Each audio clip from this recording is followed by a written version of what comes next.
Porch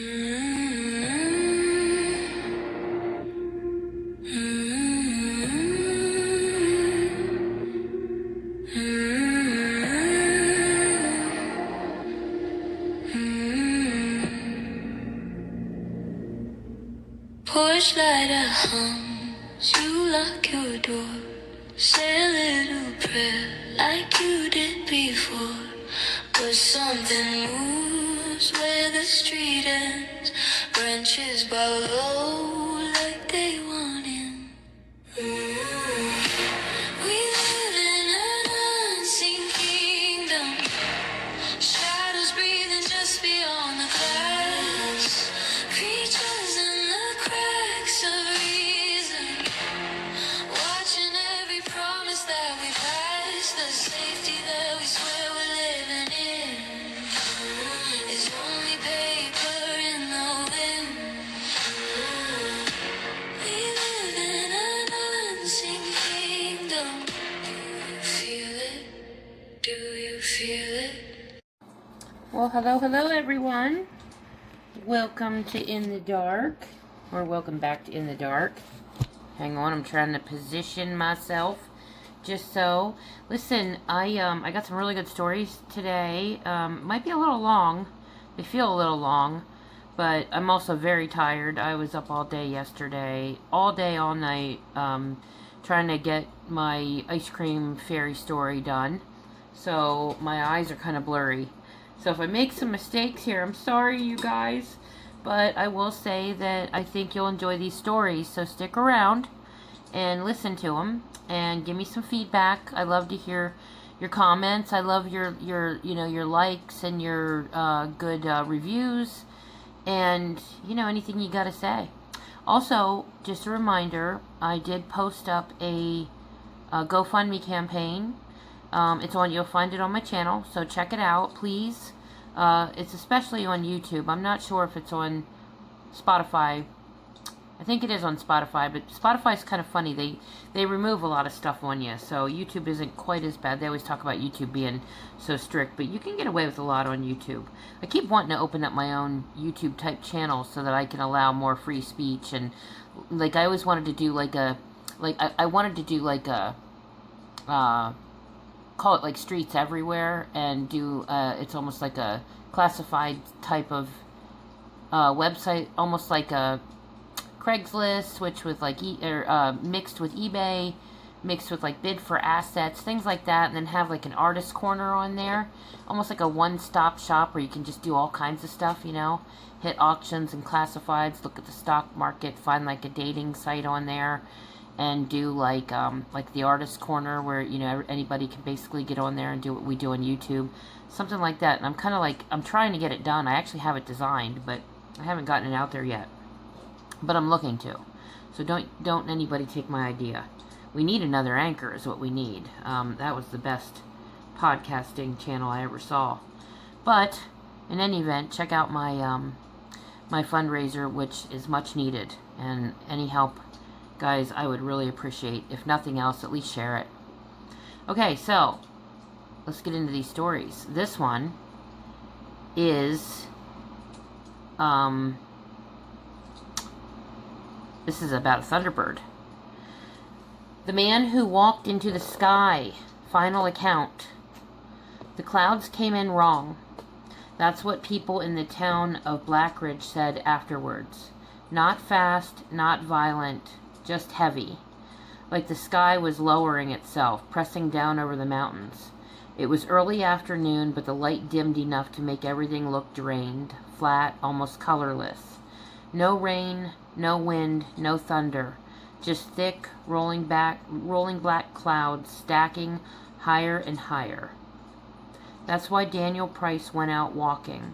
There was no storm yet, no reason not to walk. Daniel wasn't careless. He was routine-driven. Same trails, same time, same pace. Late 30s, quiet, steady. The kind of guy who didn't take risks and didn't get lost. The trail he chose that day was familiar. A narrow path just outside town, cutting through spruce and opening up onto a ridge overlook. Safe, close, predictable. He passed 2 people on his way in. Both would later say the same thing. He seemed completely normal. By the time Daniel reached the ridge, the sky had darkened further. Still silent. Still no wind. That's when the first person in town saw it. Karen Holt stepped outside the diner for a cigarette and looked up just in time to drop her lighter. At first she thought it was a plane. Low. Too low. But it wasn't moving like one. It didn't cut through the sky. It glided. Man, I would love to see a Thunderbird as long as it stayed, kept its distance. Then the wings shifted. Too wide, too slow, too smooth. Within minutes, others saw it too. A truck driver, a group of kids, a man at the gas pump, every description matched. A massive bird far larger than anything that should exist. Its wings stretching across the sky like something pulled out of another age. And yeah, almost like a pterodactyl, really. Some people have actually described them as such. And the strangest part, there was no sound. No flapping, no rush of wind, and no cry. There was just silence. On the ridge, Daniel saw it last. He had just stepped out from the trees when the light dimmed again, like something had passed over the sun. He looked up and froze. It was directly above him. Now this is like a hypothetical from his opinion. This is for story version, okay? It wasn't distant, it wasn't passing by, it was right there. The wingspan swallowed the sky. Every instinct told him to run, but he didn't, because it wasn't attacking, it wasn't it wasn't diving, it wasn't circling, it was hovering. And that wasn't possible. The air around him thickened, pressing in on his chest. Hard to breathe, hard to think. He took a step back, then another. The bird lowered slightly, just enough for him to see its eyes. They weren't animal eyes, not in any way he understood. They were steady, focused, feeling ancient. And they were locked onto him. Yeah, as prey. From town, people saw it dip lower near the ridge, hover there for a moment, then rise, straight up. No struggle, no motion of effort, just lifting into the clouds like gravity didn't apply. One person swore they saw something beneath it, like a shape. Small compared to the wings, like it picked something up, they said. No one could confirm it. No one agreed on that part.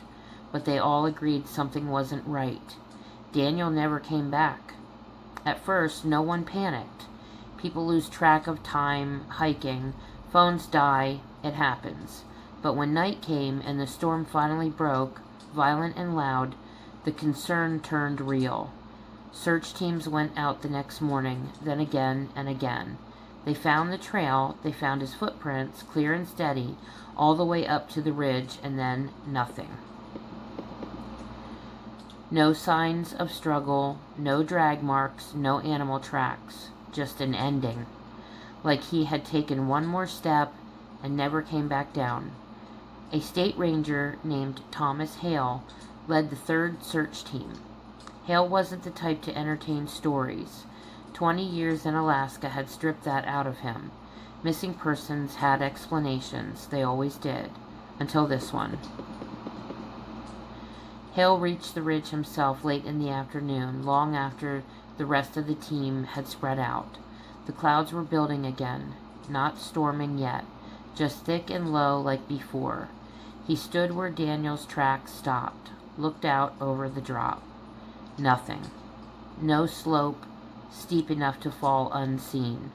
No trees broken, no reason. Hale crouched, studying the ground, trying to force logic into something that didn't have any. That's when the air changed. Not colder and not warmer, it was just heavier. The kind of pressure you feel before lightning. But there was no thunder, and there was no wind. There was no sound. Hale slowly stood. And for the first time in a long time, he didn't trust the silence. He looked up. At first he saw nothing but cloud. Then the shape separated from it. Massive, dark, moving without effort. The wings stretched wider than anything his mind could measure. It didn't flap and it didn't fight the air. It simply was. Hale didn't move. He couldn't. Every instinct told him to get down, to run, to do something, but his body locked in place. The bird drifted lower, close enough that he could see the detail in the feathers, layered, shifting with faint flashes of silver as distant lightning flickered behind the clouds. And then it turned, one eye fixed on him. Hale would later struggle to explain that moment. Not fear, not exactly. It felt like being seen in a way that had nothing to do with sight. Measured, understood, judged. The pressure in the air intensified, pressing down on his chest until breathing felt like work. His vision blurred at the edges, and then it passed. Not upward and not away, just past him, as if he had never mattered at all. Seconds later, it was gone back into the clouds. The pressure lifted instantly, the wind returned, and Hale dropped to one knee, pulling in a sharp breath like he'd been underwater. He didn't tell the full story, not in the report. Officially, Daniel Price was listed as missing, presumed dead. Likely an accident, exposure, standard explanation, case closed. But Hale never went back to that ridge. And off the record, only once, after a few drinks and a long silence, he said something he never repeated. He didn't fall, Hale muttered. A pause. He was taken. No one asked by what, because by then everyone in Blackridge already knew what they would say. They'd look to the sky, to those heavy rolling clouds that come in too quiet, too dark, and they'd remember the day the air went still, the day the bird appeared, and the man who walked out onto that ridge and never came back down. Yep, good old Thunderbird stories. Boy, I've heard some. There's another one I want to do. I heard it was in Alaska. It was a girl that was jogging, and well, I guess I'm doing it now in a sense, but she was out jogging in Alaska. Youthful. She was about 45, blonde-haired girl, just jogging, and somebody had seen her jogging out in the wilderness. I mean, there was paths and everything, and they saw this enormous bird. It looked like an airplane. They said it was just massive, and different people saw it at different areas in Alaska, and this girl disappeared and never came back. She just was gone. And it was right around the time the bird was sighted, and they believed that they said it was circling, I think. It was circling her, they saw it circling, and they believe that, because these birds circle when they're looking at prey, that's what they do. It's like it's like the, forefront before they end up attacking something. I can't even talk. But they said that, it was circling and she was gone. So it was just crazy. And she was seen, like people had been out in the woods, also biking, jogging, walking, whatever they were doing. And they passed her and saw her, acknowledged her, and she just never came back after they saw this bird. So that seems to be a common denominator here. So be careful, especially if you're in Alaska. Alaska is very notorious for having sightings of Thunderbirds and lots of other things. I had one of my listeners ask me if I believed in gargoyles and vampires. I absolutely 100% believe that vampires are real. There was a man I was listening to. He was a born-again Christian, very devout Christian man. He had gotten very, very close to the Lord. And yes, guys, I do talk about the Bible. This podcast is basically what this stuff really is. It ties into the Bible. It's biblical. It ties into everything we've been warned about. We were warned about it. God didn't explain and describe every single entity that we were going to run into. But between the book of Enoch and many of the books in the Bible and all the warnings that God gave, it's all there. And it's coming out more and more and more. It's all pointing to the Bible as we go. And so anybody that, feels that that's not true is out of their mind. You know, it's right there. So, but they were just, you know, anyway. It's just something that I feel that, you know, we need to understand the connection too. Like there's a strong connection. But I'm trying to remember what I was just saying now. So we were talking about the Alaska thing with the guy or the girl that ended up disappearing, and the connection with Alaska, like with the cryptids and everything. Like there's just such a connection for Alaska, and it's just one of those places, and you just have to be really careful when you're there. So, but anyway, forgot what I was going to tell you, but I'll remember it later, I'm sure. So, next story. This is an account of, I'm looking, this is the astral projection story I promised that was coming tonight. We agreed to meet there. The astral account of Ed Blakely.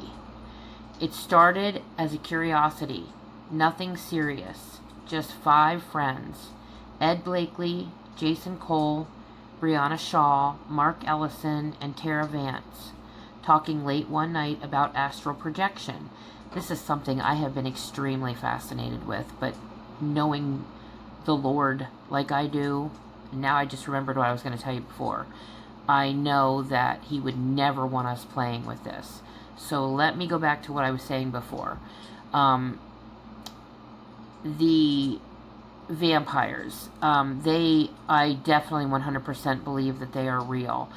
And I definitely 100% believe that they are pretty much based in New Orleans. And I definitely believe that that was part of the reason that that book, Interview with a Vampire, there was a base there of that. And it was, you know, they do these things where they warn us through art, through music, through movies, you know, everything. And there, I had my one aunt, Rose, she said, she's a real devout Christian. She got off the bus with a whole group of Christians, and she said they hit New Orleans as soon as they stepped foot down off that bus. She said she has never in her life sensed more evil. They couldn't believe it because they were so excited about this trip, and they thought it was going to be so cool to go here and see it, and, you know, see the old parts of it and all this stuff. And she said it was horrific how they felt when they got off this bus. And they've obviously got the, you know, some of them have the gift of discernment, so they can feel stuff and you know, sense it. And she just said that, you know, it was awful. She said she would never recommend anybody go there, especially a person that's a Christian. But I do believe that there are vampires in New Orleans. I believe that there's vampires that exist. And this guy that became a born-again Christian had gotten so close to God, he actually heard God speaking with him. He could hear God talking to him, as I've had that before. And you just know. You know it's him. You know it's his voice. You just know it. There's just no way you can explain it until you experience it. And when you get close enough to the Lord, you just know him. And so this happened to this guy, and he said that at one point the Lord said, you know, said his name, and he said, you know, did you know that vampires are real? That's what the Lord said to him. And he was like, what? You know, he was like, what are you talking about? He thought, you know, it sounded absolutely ludicrous. And he was like, no, he said, I'm telling you that vampires are real. And so he had this whole conversation with God, and then God led him into different, you know, had things that would pop up online or whatever, and he would lead him into these places and hear stories or encounters that were like, oh my gosh, you know. And so he realized that they were real. Now, gargoyles, I don't know what to tell you about gargoyles. There have been sightings of gargoyles.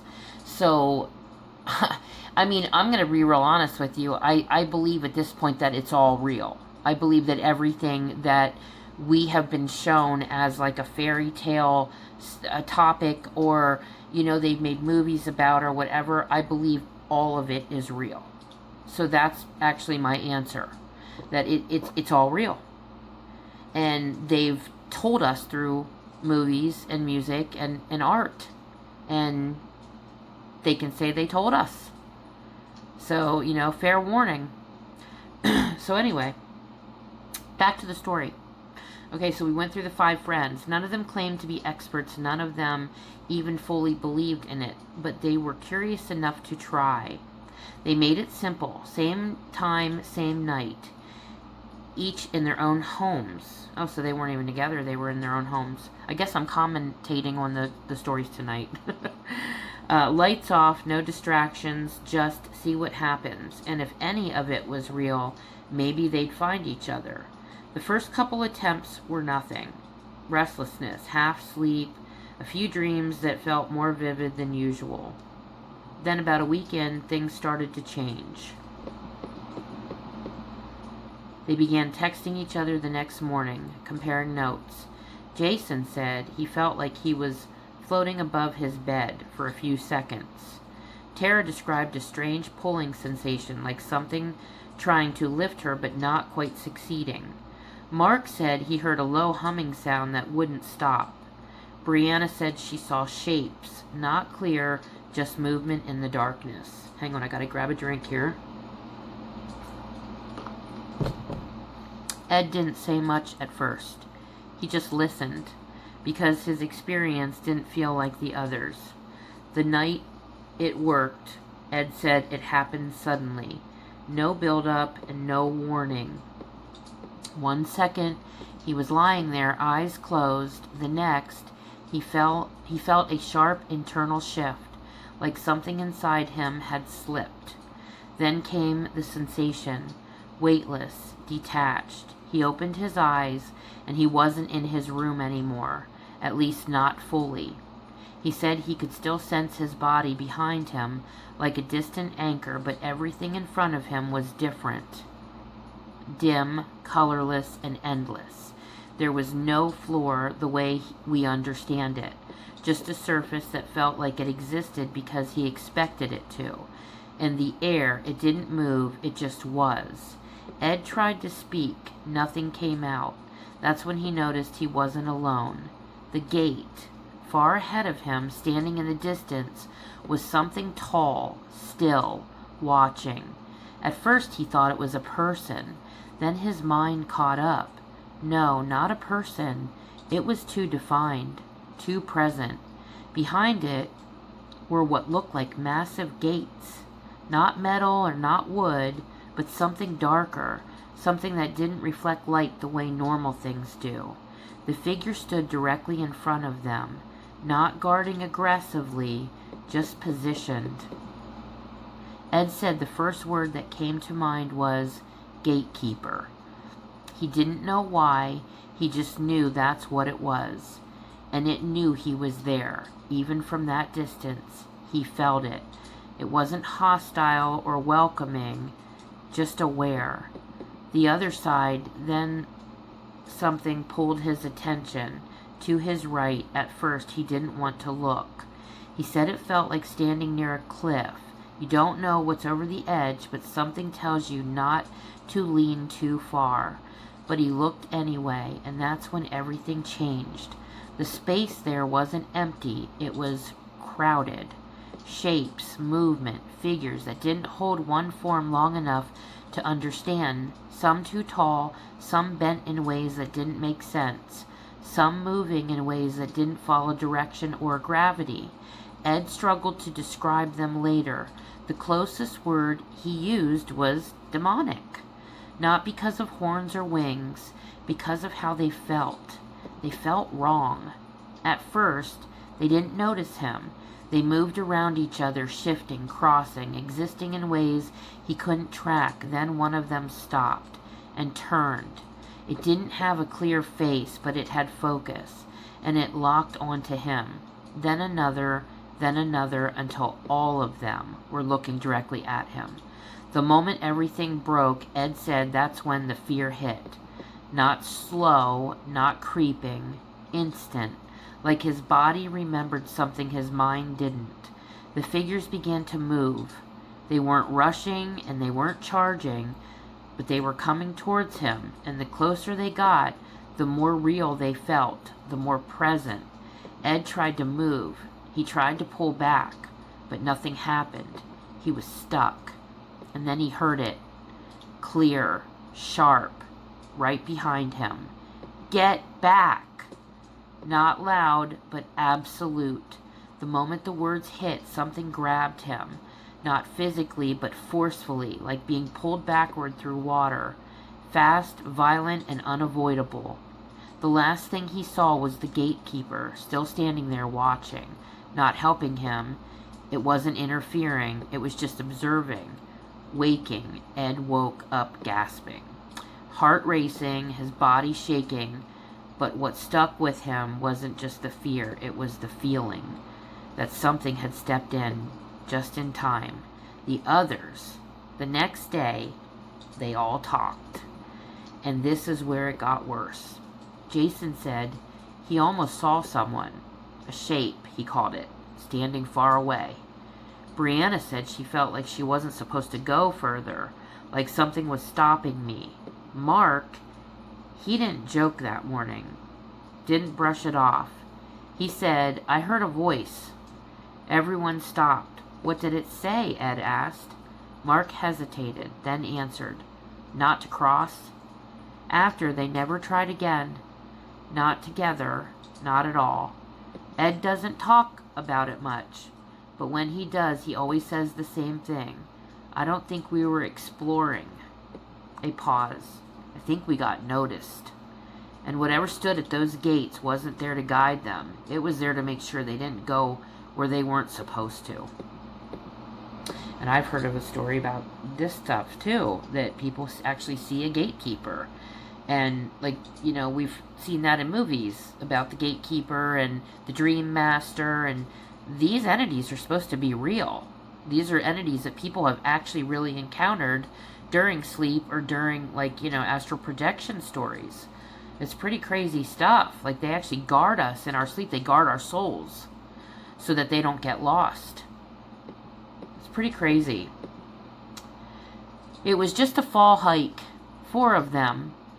Caleb, his sister Lila, their friend Owen Briggs, and Owen's cousin Tyler. Late October, cool air, leaves already turning, that golden hour light slipping toward dusk. They'd picked a trail that wasn't heavily trafficked, cutting along the lower ridge before climbing up toward a steeper section of the mountain. Caleb knew the area better than the others. He'd mentioned it earlier, casually. A lot of caves up higher. Old systems, some mapped, some not. At the time, it sounded like a cool detail. Later, it didn't. By the time they reached the base of the incline, the light had shifted. Not dark yet, but close. That in-between time where the woods start to feel deeper than they are. That's when the smell hit them. Tyler stopped first. Do you smell that? It wasn't subtle. It was thick, rotting, musky. Like something dead, but not entirely. Owen made a face. That's bad. Like real bad. Caleb scanned the trees. Could be a carcass nearby. But something about it didn't sit right. It wasn't just decay.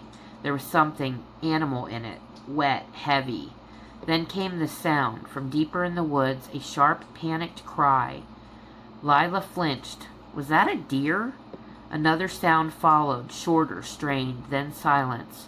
The group stood still, listening, and then movement. From the slope ahead and slightly to their right, a burst of motion.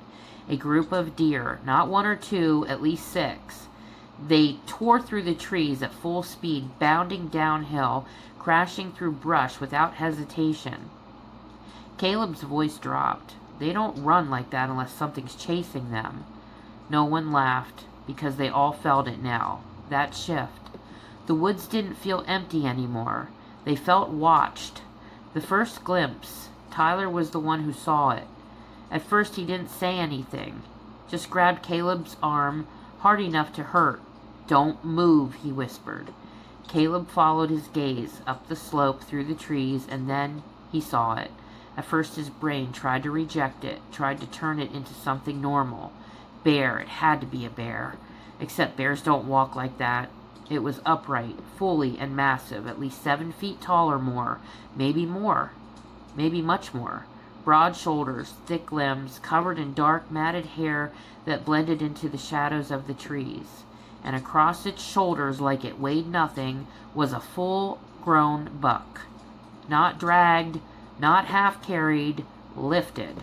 Its legs hung limp over the creature's back, head lolling, blood dark against its fur. Lila covered her mouth. Owen didn't breathe. The thing moved uphill, not fast, not struggling, just steady, like it had done this before. The smell got worse as it got closer, not toward them, but along the slope. The smell intensified. Not just decay now. It was the source. Thick, suffocating, almost humid in the air. Tyler gagged quietly. The creature stopped. Just stopped. And every muscle in Caleb's body locked because it turned its head slightly, not fully, just enough, like it had heard something or sensed something. Its face was partially obscured by shadow and hair, but Caleb saw enough. The eyes, dark, deep-set, not reflective like an animal caught in light, at that moment, focused, aware, the moment of decision. No one spoke, no one moved, because they all understood without saying it. If it looked directly at them, this would change. The creature shifted the weight of the buck slightly on its shoulders. One arm came up to steady it. The other hung low at its side, too long. Then it took another step, and another, continuing uphill. Like they weren't there, or worse, like they didn't matter. Where it was going, they didn't know. Caleb's eyes followed it as far as he could, up toward the steeper part of the mountain, toward the rock face, toward the caves. That's when the realization hit him, hard and cold. That thing, he whispered, barely audible, it's taking it somewhere. Not wandering, not hunting anymore, returning. After it disappeared, they didn't wait, didn't discuss, didn't debate. Caleb said one word, go, and they went back down the trail fast. They weren't running, but close enough to it. No one looked back, not once. The woods stayed quiet, too quiet. No more deer and no more sounds. Just that feeling that something had passed through and everything else had cleared out. That stayed with them. They made it back to the trailhead before full dark, and no one spoke for a long time. Finally, Owen broke it. What the hell was that? No one answered, because they all knew. Saying it out loud would make it real in a way that they weren't ready for. But Caleb said one thing, quiet, certain. That wasn't just passing through. He looked back toward the mountain, toward the ridge, toward where the caves were. It lives up there. They never went back, not to that trail, not to that part of the forest. But every now and then, especially in the fall, Caleb thinks about it, about the way it moved, the way it carried that deer like it was nothing, and the direction it was heading. It wasn't wandering or searching, it was going home. Because whatever is up in those mountains, in those caves, doesn't just survive, it hunts and it brings things back. And they all realized that they had just seen a Bigfoot. Well, I hope you enjoyed these stories. They were fun to tell, even if my eyes are so blurry right now. I'm straining my eyes writing books for you guys, people. I'm writing kids' books. You can have, do those for your grandkids or your kids, or for gifts. And I'm writing some actual stories, so some novels. So it should be some good stuff. So next podcast, I'll surprise you.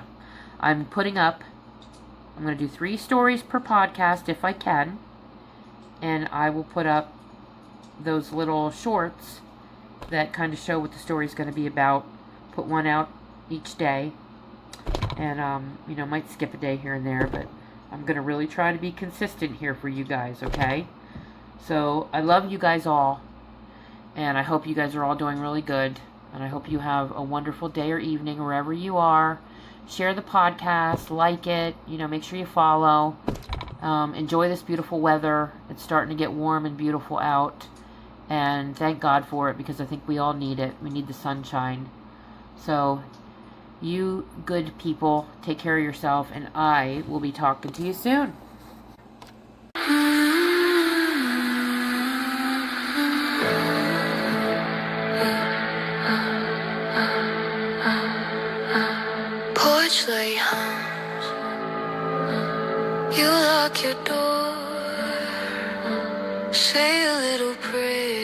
like you did before. But something moves where the street ends.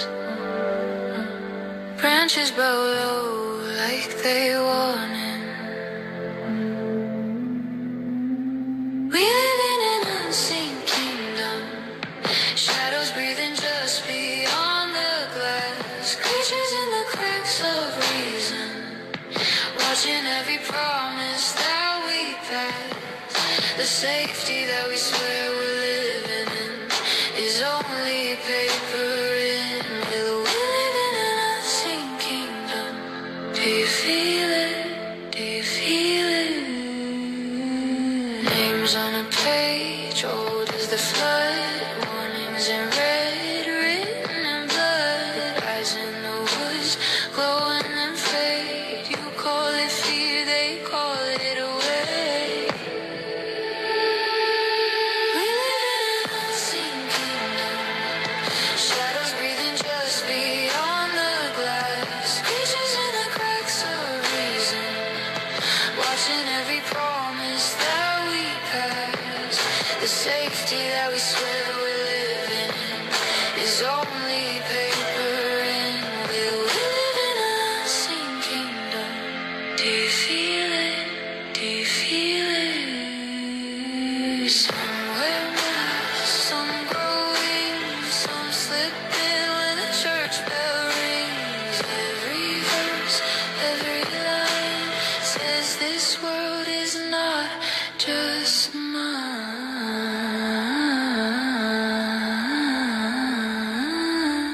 We live in an unseen kingdom. Shadows breathing just beyond the glass. Entities that whisper scriptures, twisting every truth you thought would last. The safety that you swear you